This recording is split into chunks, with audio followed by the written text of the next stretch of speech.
Salt has shaped the world in ways we rarely imagine. It built empires, funded wars, sparked revolutions. For much of human history, salt was more than seasoning. Salt is power. It was power.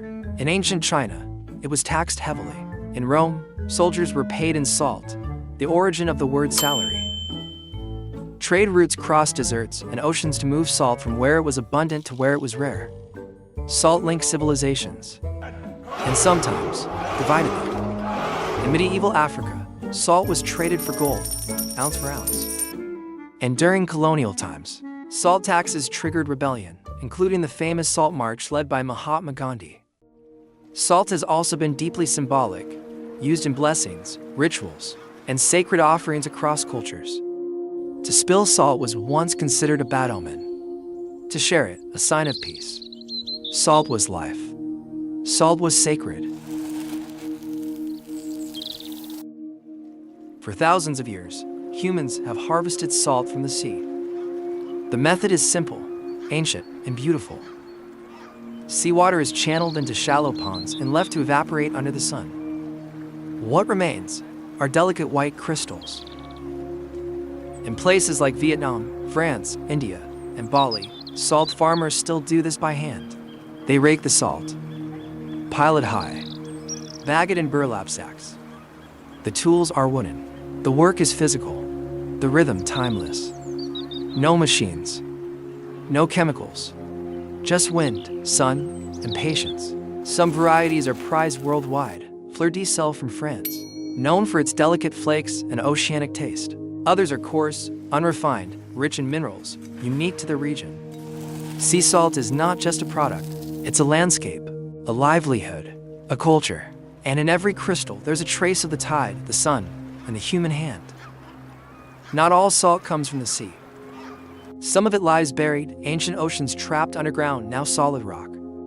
These deposits can be hundreds of millions of years old. To extract them, miners descend into vast salt caves, or blast it out with machines from the surface. Massive drills chew through walls of white. Explosives break the rock.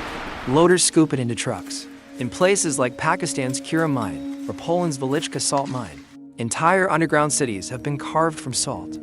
Tunnels, chapels, sculptures, even chandeliers, all made of salt. Rock salt is dense, coarse, and dry, often used on roads or processed further for industry. Some types, like Himalayan pink salt, are marketed as gourmet, rich in color and minerals. From deep underground, this crystal finds its way to tables and factories around the world. A silent journey from ancient seas to modern life. The salt of today is big business. Each year, we produce over 300 million tons of salt, more than rice, more than meat. In large-scale operations, seawater is evaporated in massive artificial ponds, or mined from underground using heavy machinery, drills, and explosives. But only a tiny fraction of this salt ends up on your dinner plate. Roughly 6% is for food. The rest? Roads, livestock, chemicals, industry. Australia exports mountains of salt to Asia. Germany supplies Europe. The US ships to the world. Salt is bulky and cheap, so most countries try to source it locally. But not always. Edible salt is refined, iodized and graded from ultra-fine baking salt to chunky kosher flakes. Color, texture, trace minerals, each one tells a story of origin and processing. Table salt may cost cents a kilo, but artisanal salts, pink, black, smoky, flaked, can sell for 50 times more. Salt is essential to life. Without sodium, your muscles don't contract. Nerves don't fire. Cells can't stay hydrated. The average adult has about 250 grams of salt in their body, enough to fill a salt shaker. But balance is everything.